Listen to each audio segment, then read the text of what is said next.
Doctor Álvaro Cámara, muy buenos días. Buenos días, doctor Fernando. Dos temas llaman la atención de la gente del país en materia económica. Lo que pasó con Avianca ayer, porque era el último día en que los acreedores, los tenedores de bonos podrían extender la deuda del 2020 al 2023 y darle algún respiro a Avianca. Pero sobre todo, la decisión sobre el fracking. Aquí hablamos del fracking y que entonces hace daño y que entonces cuidado con el agua potable sin saber de qué estamos hablando. Pero como nuestro asunto es el tema económico, hablemos un poco del impacto que el fracking produce, por ejemplo, en las cuentas del Estado, en las cuentas de los gobiernos regionales que dejan de recibir regalías y en las cuentas de la balanza de pagos y de la balanza comercial y el déficit en cuenta corriente de la nación. ¿Por qué no nos cuenta usted sobre eso, doctor Cámara, usted que es un especialista en esa materia, el impacto que eso produce en la economía colombiana?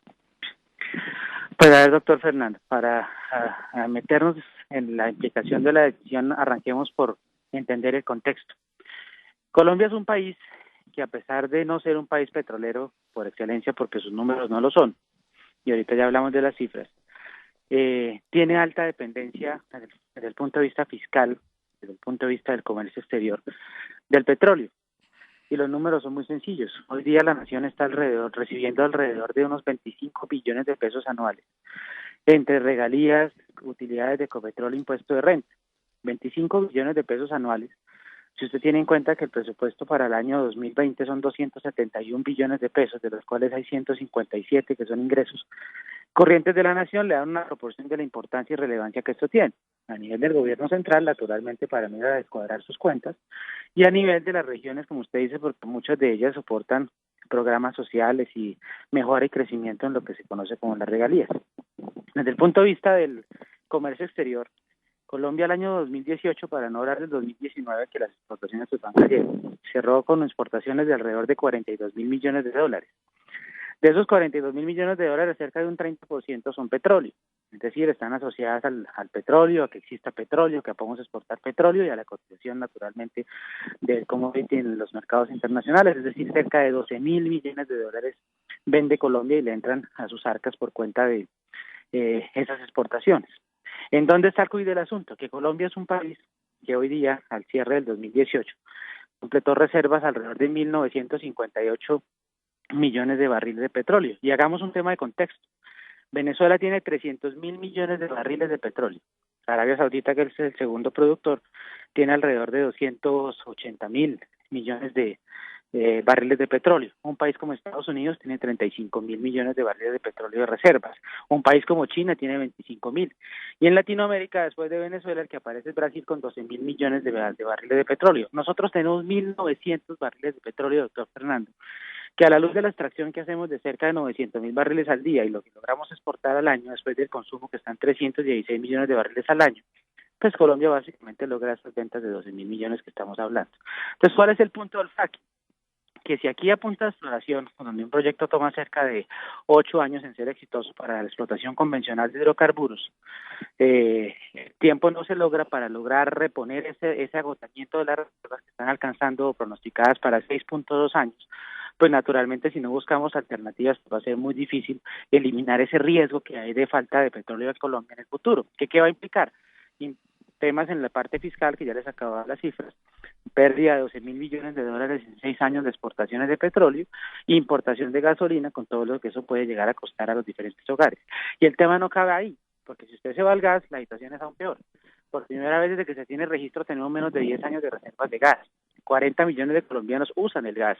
Cerca de 100 mil vehículos privados están usando el gas como una fuente de movimiento. Luego, la claridad que hay con el fracking es que existe un potencial de 7.500 millones de dólares de barriles, de reservas, que se pudieran adicionar a estos lánguidos 2.000 millones de barriles que nos quedan en reservas. Es ahí donde está la discusión económica de fondo de la implicación que puede llegar a tener la decisión del Consejo de Estado de no permitir avances en esta materia.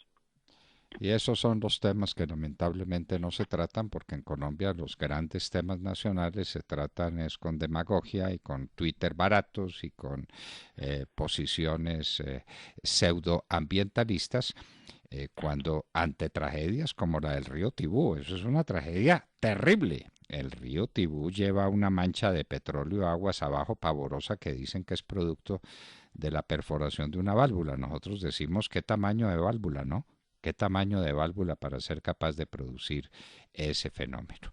Entonces no tratamos los temas que son y no nos damos cuenta de que sin fracking el fisco colombiano no es viable.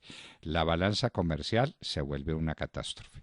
La balanza de pagos arroja un déficit dramático, el déficit en cuenta corriente, como se llama, se vuelve inmanejable. No somos viables sin petróleo.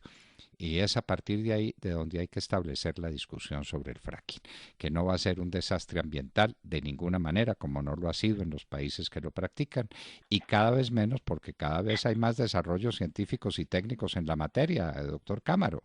Es que esto cambia a unas velocidades gigantescas y cada vez hay más cuidados que se pueden tomar y más seguridades de que el fracking no será dañino. Doctor Y Fernando, solamente para complementarle su argumento, basta con darle una cartilla de historia reciente a los del Consejo de Estado para que entiendan lo que pasó en los Estados Unidos de América. Rápidamente para que sus oyentes tengan el contexto. Estados Unidos en la década del 70 producía 10 millones de barriles al día.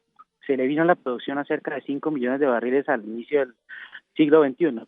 Y si no es porque después del 2010 y entre el 2010 y el 2014 se pone a trabajar en el fracking con el consumo de 12 millones de barriles de petróleo al día que tiene Estados Unidos, no sería viable. En este momento los Estados Unidos ya es el segundo productor de crudo en el mundo y ha eliminado esos riesgos que implican desde el punto de vista geoestratégico, político y demás, y además de su economía, el no poder tener capacidad de extraer petróleo. Fíjese que es una historia muy cortica que vale la pena leerla, donde los mismos productores a punta de mejoras tecnológicas han logrado bajar el costo de extracción a punta de fracking y han logrado extender de alguna forma el riesgo de pérdida de petróleo como una fuente energética para la economía americana. Hay que ir muy lejos, un poquito de historia americana haría harto contexto de lo que eso implica. Y bien cerquita que nos queda y bien fácil que es obtener todos esos datos sobre la realidad americana para darnos cuenta de lo que pasó allá. Hoy, un poco en contravía de lo que usted dice, los Estados Unidos ya es el principal productor de crudo del mundo. Está por encima de Arabia Saudita. Gracias al fracking. Y gracias al fracking no dependen de los países petroleros y gracias al fracking lograron mutarse del carbón al gas y ser el país del mundo que mayor cantidad de emisiones ha logrado controlar, de emisiones de CO2 ha logrado controlar. El país del mundo más exitoso en la lucha contra las emisiones, contra el medio ambiente, emisiones del CO2. Eso no nos lo cuentan, doctor Cámaro, no nos lo cuentan. Bueno, doctor Cámaro, ¿finalmente supo algo de Avianca o es demasiado pronto para que sepamos? Aún estamos viendo los resultados para poder tener una idea de qué tan exitosa fue la operación y cuál va a ser el impacto, sí, señor. Necesitaban el 75% de los acreedores que aceptaran pasar la deuda al 23, ¿no? Sí, señor, cómo no. Vamos a ver, ojalá pueda funcionar, porque sí era fundamental para el futuro de Avianca y todo lo que están intentando hacer con los cambios de gobierno corporativo. Se lo podré comentar más adelante cuando podamos ver el tema un poquito más en detalle. Doctor Álvaro Cámaro, muchísimas gracias. A usted, muy amable. Bueno, esto es lo que dicen los especialistas en economía, es que esto es una realidad económica para empezar. El 10% de todos los ingresos, de todo el presupuesto nacional depende del petróleo. ¿Qué tal que no tuviéramos petróleo? ¿De dónde salen esos 25 billones de pesos? ¿De dónde salen? Esos son como 4 reformas fiscales, 4 reformas tributarias. ¿De dónde? Bueno, pero en fin, sigamos hablando tonterías, que es en lo que somos especialistas. Álvaro Cámaro estaba con nosotros y estos eran indicadores económicos y una breve lección de economía que dábamos a ustedes gracias a Colsubsidio.